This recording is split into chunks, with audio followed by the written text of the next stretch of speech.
Take your Bibles, if you would. Turn to Matthew chapter 18. We're going to continue in our exposition of Matthew this morning, looking at verses 10 to 14 of Matthew 18. If you are looking in the Old Testament for an example of a Bible character who was known to be a champion of children, you will be looking for a long time.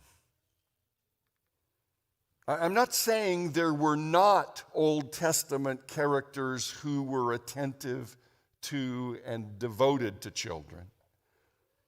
I'm merely saying that we cannot find examples or stories of adults who consistently lavished children with affection, who continually gave children their undivided attention, who habitually spent what we call quality time with children. Some of you might be wondering if Abraham and Isaac's father-son outing to Mount Moriah qualifies as quality time. But given what Abraham was instructed to do once he arrived, I rather doubt it. The absence of Old Testament examples on this subject might lead one to conclude that being passionately devoted to children is not necessarily a virtue. That being intensely interested in children is not a noble endeavor. That expending one's energy on behalf of children is not a divine priority, or that dedicating oneself to the welfare of children is not a worthwhile cause. Indeed, in first century Palestine, children were marginalized. Rabbis and religious leaders had precious little to say about children. And the Jewish community in general relegated children to the periphery. But then Jesus came along and said and did some things that not only elevated children's status in society, but revealed just how precious they are to God. He identified certain childlike qualities that were so important that he said, unless a person possesses those qualities, he or she cannot enter the kingdom. On one occasion, when parents were bringing their children to Jesus so he could bless them, his disciples rebuked those parents because either they were annoyed or they assumed Jesus would be annoyed at having to deal with a bunch of kids at close range. And Jesus says, not so fast. Let those children come to me and do not hinder them, for the kingdom of heaven belongs to such as these. Clearly, Jesus valued children. He validated them. He affirmed them. He enjoyed them. So it is not surprising that Jesus would make the following statement. Verse 10, Matthew 18. See that you do not despise one of these little ones. For I tell you that in heaven their angels always see the face of my Father who is in heaven. Jesus is in the middle of a conversation with his disciples that started when they asked him who was the greatest in the kingdom of heaven. Jesus responded with an object lesson. He called a little child that was standing nearby and had him stand in their midst. Mark's gospel tells us that he then took the boy in his arms. there is every reason to believe that Jesus was still holding this child when he said, "See that you do not despise one of these little ones." I believe Jesus was calling the disciples' attention to the boy he was holding. Jesus is continuing here to reinforce the main theme of his instruction that began in verse 2, and that was a response to the disciples' question. Children are extremely precious to God. And because they are so valuable, their vulnerability demands that we treat them with utmost kindness and care. Of course, that starts with an attitude.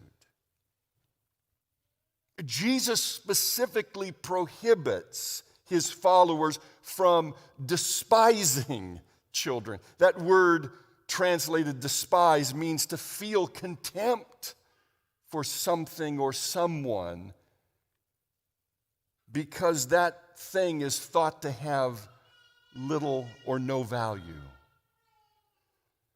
Children in first century Palestine had very little status or esteem in the community.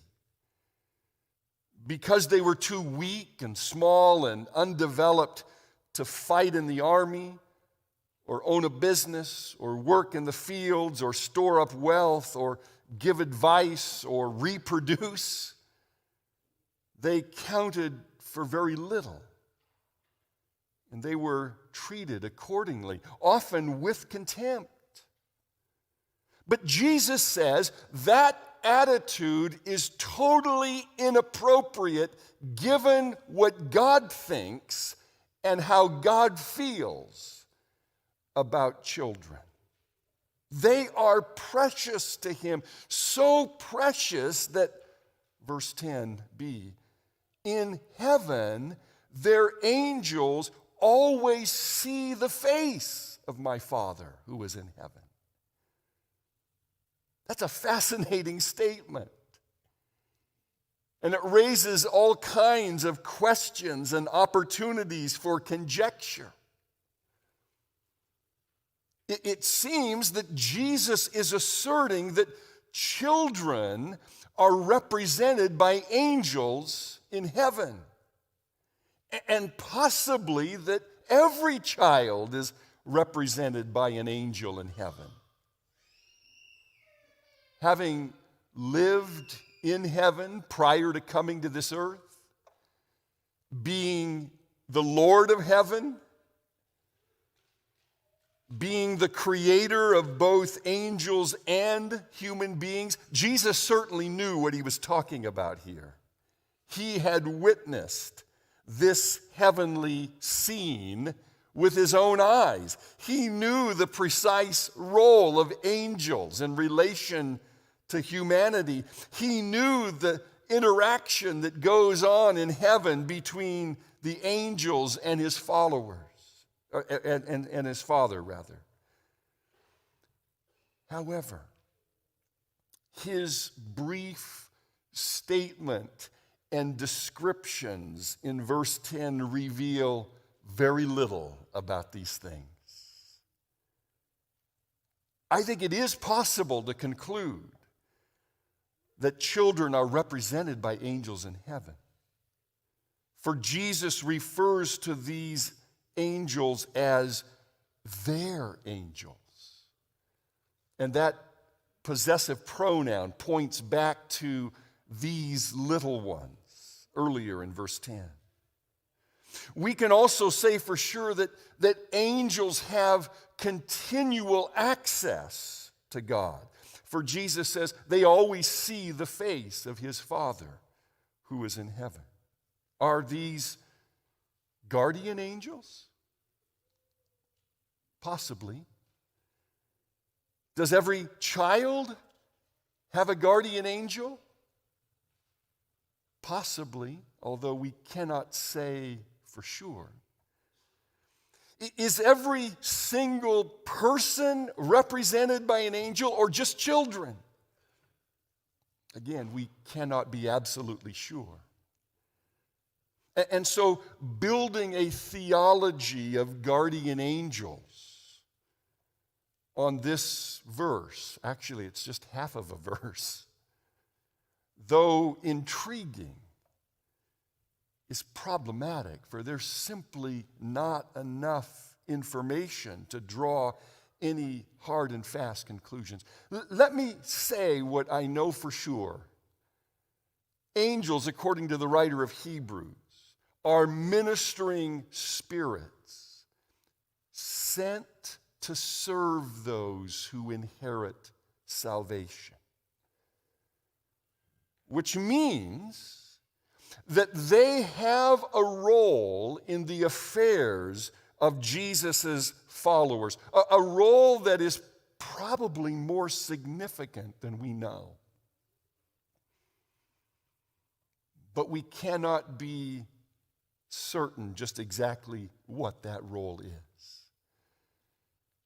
However, we must not forget that the point of Jesus' statement in verse 10 is not to satisfy our curiosity about angels, but to emphasize how valuable children are to God. So valuable are they that he has designated angels to represent him in his presence.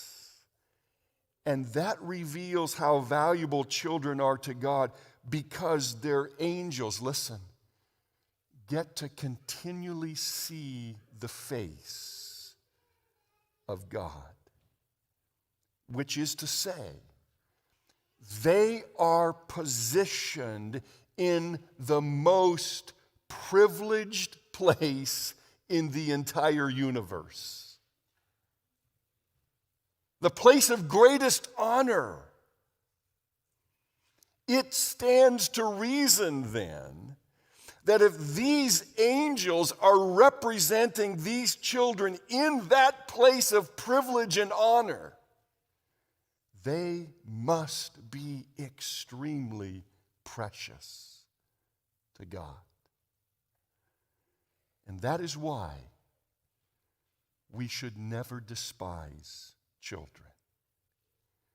We should never treat children with contempt or exploit their vulnerabilities or dismiss them as unimportant or marginalize them or cause them to stumble or relegate them to the periphery of community life.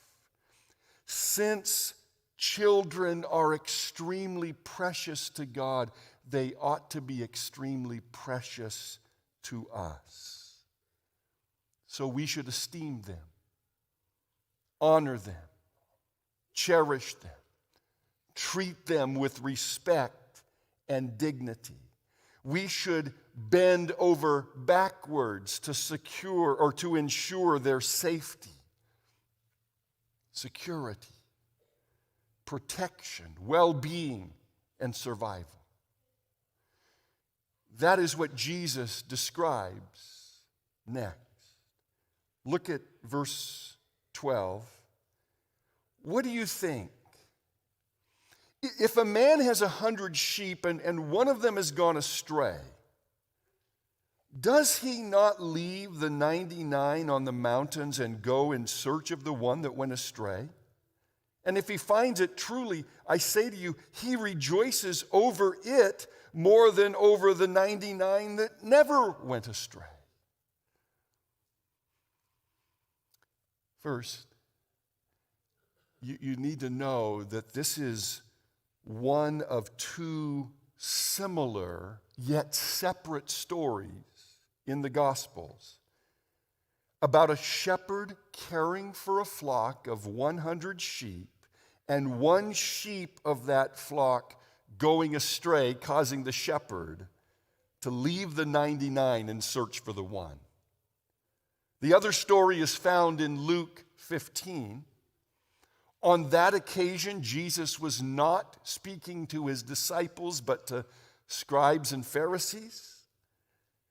And the subject was not the value of every child, but the value of every sinner. Now, it's important to distinguish between these two similar stories because they have completely different applications. In Matthew's story, Jesus is reinforcing his assertion that every single child is precious to God. You might have noticed in verse 10 that Jesus specifically and intentionally said, "See that you do not despise one of these little ones." The implication? Every single child is precious. Every child belongs to me. I masterfully created and designed each one of them. To borrow from David's words, I formed every child's inward parts. I knit every child together in its mother's womb. Every child is fearfully and wonderfully made. So, when Jesus describes a scenario where one sheep has gone astray, he phrases his words in order to appeal to his disciples' sensibilities about shepherds. A shepherd is devoted to every single one of his sheep. And so even if just one of his 100 sheep strays, the shepherd, because of his love for and his commitment to every single sheep, drops everything and goes after it. The shepherd doesn't say, "Oh, well, it's only one. No big deal. I cannot risk leaving the 99 to go after that one. I'll just have to write it off as a business loss." No. Because every single sheep is precious to him, he immediately goes into rescue mode when one gets lost. He concentrates all of his energy and effort toward finding it. In fact, the word translated seek or search for is in a tense that describes continuous action. He continuously looks for, he keeps on searching for the lost sheep until he finds it. And when he finds it, he's overcome with joy. The climax of this story is the joy that results from finding the lost sheep that even exceeds the joy of knowing that the 99 are safe. That doesn't mean the shepherd isn't happy about the 99. He is simply saying that there's intense joy in bringing the lost one safely back into the fold. That lost one was precious. And had it remained lost, it would have caused significant grief. The joy of finding it is intensified in knowing that the shepherd is spared that heartache. That is what Jesus means in verse 14 as he interprets the meaning of the parable. So it is not the will of my Father who is in heaven that one of these little ones should perish. Once again, notice the emphasis on the individual child. The Father is not willing that any of these little ones perish, not even one. Jesus is yet again asserting that every single child is precious to God, so precious that he doesn't want any of them to perish and will go to great lengths to see that they don't. Now, I want to be careful not to read too much into the text here, because there's not enough information in verse 14 to build an airtight theology about the salvation of children. But I give this to you to consider. Given what Jesus has communicated about the value of every single child, given what he has communicated about the Father's love for and devotion to every single child, and the Father's will that no child will perish, I think it's reasonable to conclude that children who die before they reach the age of accountability will go to heaven and will not perish in hell. By the way, I believe the word perish in verse 14 refers to eternal separation from God. Now, there are other passages that lend support to this interpretation, though none of them are explicit. This one isn't either. And so one's view of this subject is based on, I want you to get this, it's based on theological reasoning rather than on clear statements from Scripture, which is to say, it is a conviction, not an absolute. For me, it's a strong conviction, but I cannot be absolutely certain that it is true. However, we can be very sure about the meaning and the application of verses 10 to 14. I want to mention two things. The first of which has to do with our attitudes toward children. Here it is. Since every child is extremely precious to God, every child ought to be extremely precious to us. May I remind you that God is in the process of conforming every one of his children into the image of Christ?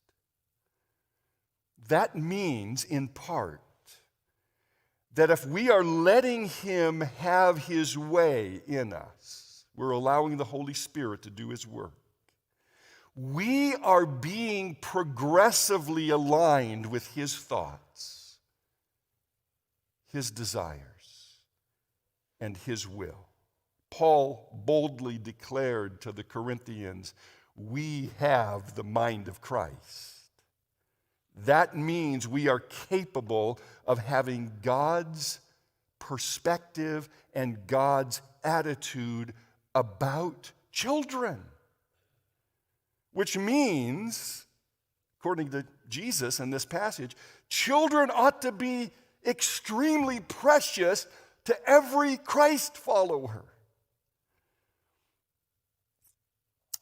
Yet I have seen, and I'm sure you have too, quite a few professing Christians who seem like they couldn't care less about kids, who seem uninterested in kids, who marginalize kids, who treat kids like they're a nuisance.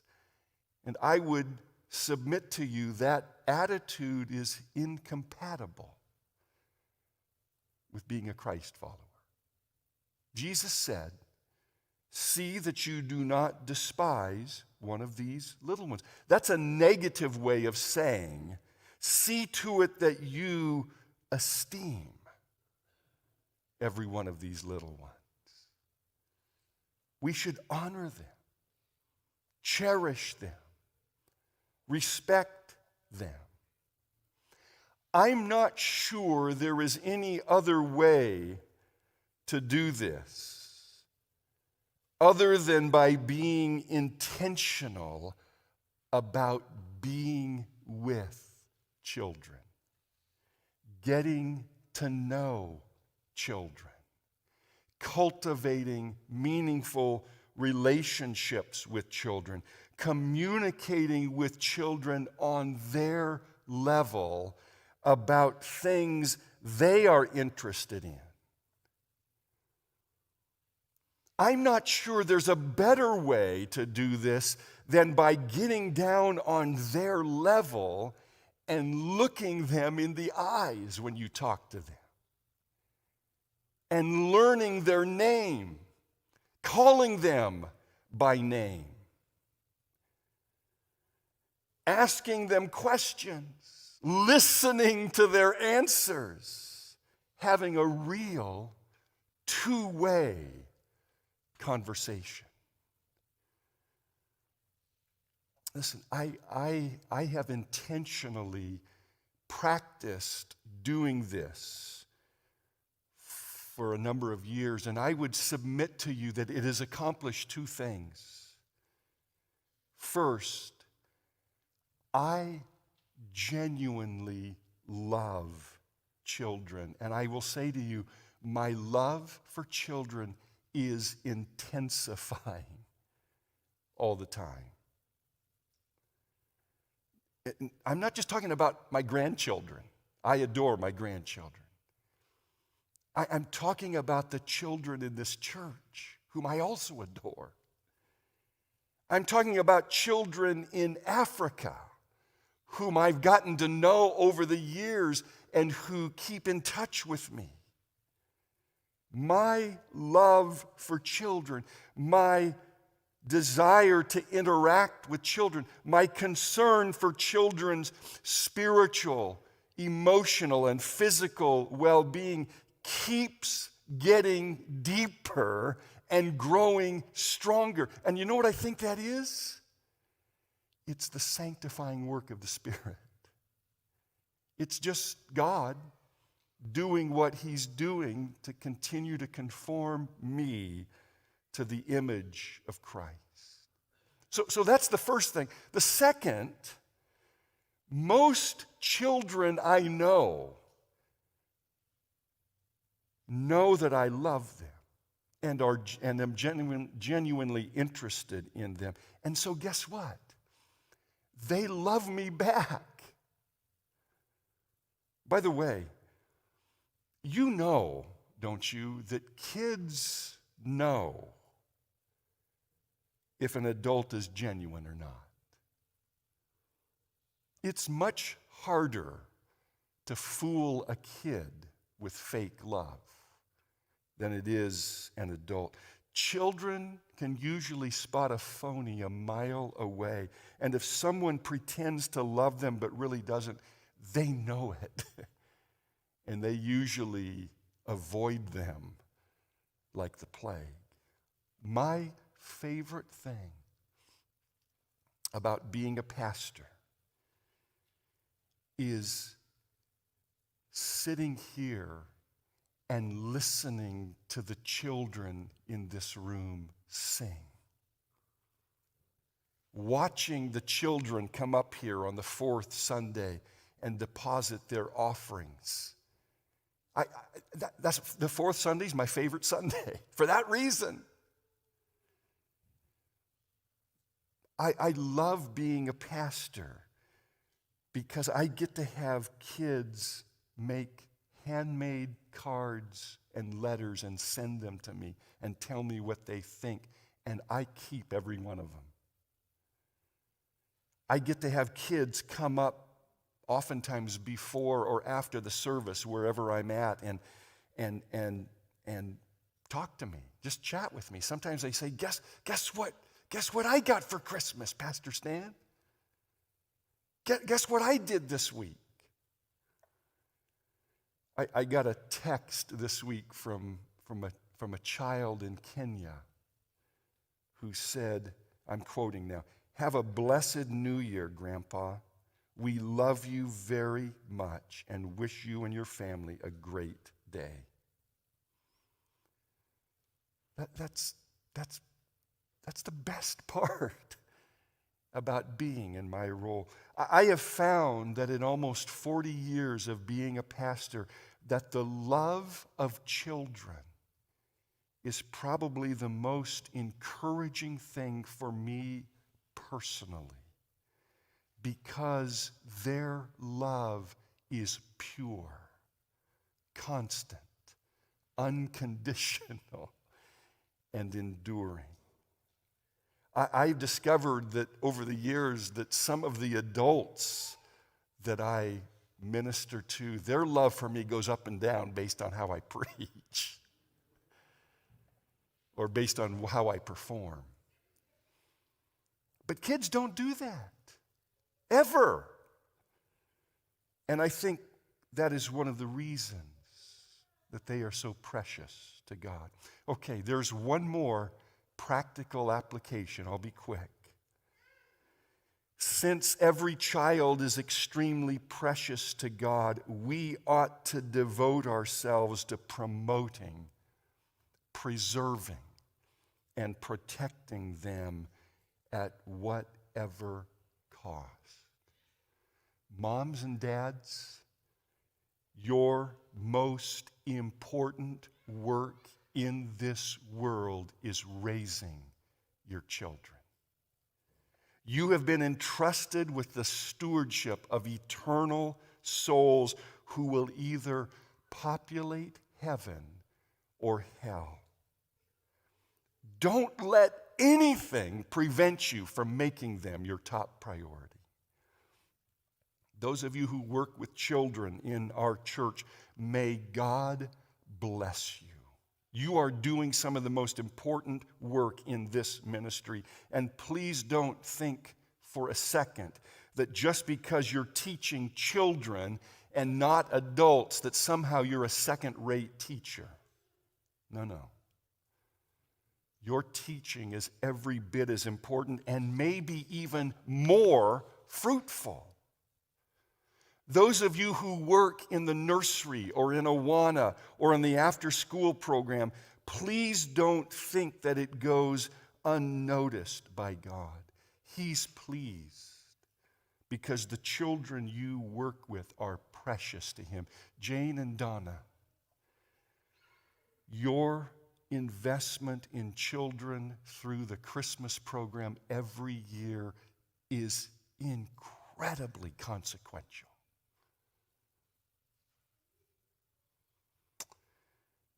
Those of you who have adopted children, those of you who have cared for foster children, please know that you have applied Jesus' words in Matthew 18 in, I believe, the most excellent manner possible. And I believe your reward in heaven is great. Thank you. Thank you, guys. There's so many in this church, in the building right here. Thank you for your example to the rest of us of what it means to be a champion of children. I want to close by asking you to consider this. You can tell a lot about a person by the way they speak to children, treat children, relate to children, and invest in children. By the way, you can tell a lot about a person by the way children relate to them.